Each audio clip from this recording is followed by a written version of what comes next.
ஏ அப்பா அப்பா உன்னை போல யாருமே இல்ல, எனக்கு யாருமே இல்ல.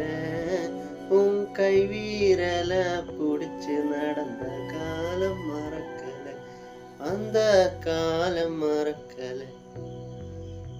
10 மாசம் தாய் சுமந்து மொத்தத்தையும் நீ சுமந்து நித்தரத்தை வேர்வு செஞ்சு உழைச்ச சாமி.